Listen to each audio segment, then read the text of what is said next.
केव्हाही येईल ती. अशी दारात येईल आणि जोरात हाक मारेल, आई आई मी आले, पटकन तूप रोटी करून दे. मी चिडेन तिच्यावर की किती उशीर केलास, निघाले मी की परत मला थांबवेल. अगं आई नको नको, आता नको मला. तो बघ पाऊस पडतोय, आई मी आधी जाऊन पावसात भिजून येते. ती धावेल, मी तिला थांबवेन. तुम्ही पण हाक मारा तिला. म्हणजे मी तिला म्हणेन ना की अगं आत्ता भिजून आलीस ना, पाण्यात पडली होतीस, आता कुठे जाते पुन्हा भिजायला, सर्दी होते तुला पटकन. मी ओरडेन तिला. हो मग ती ती ती ती गाल फुगेल आणि तुमच्याकडे येईल.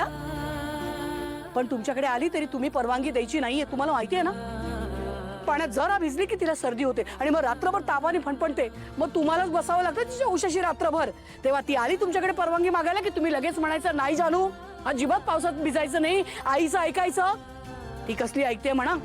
आणि त्यात जर तो हरीश आला तर मग झालं, दोघं मिळून उच्छाद घालतील इथे. बापरे, मी त्यांना ओरडणार, दोघांना ओरडणार, त्यांना सांगणार सासूबाईंना त्रास होतो, ओरडायचं नाही.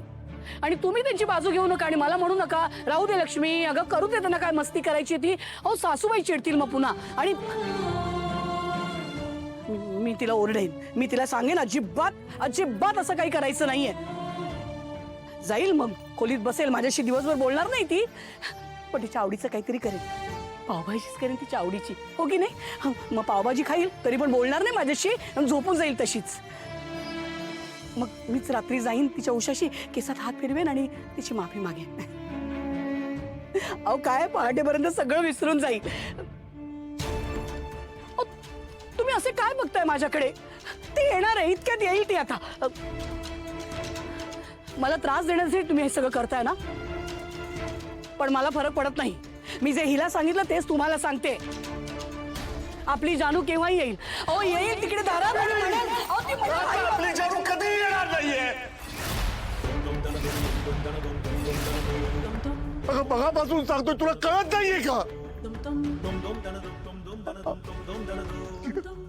अगं आपली जानू देवाघरी गेली लक्ष्मी. ती आता नाही परत येणार. का पटत नाहीये, कधीपासून मी तुला सांगतोय, तुला का पटत नाहीये की आपली जानू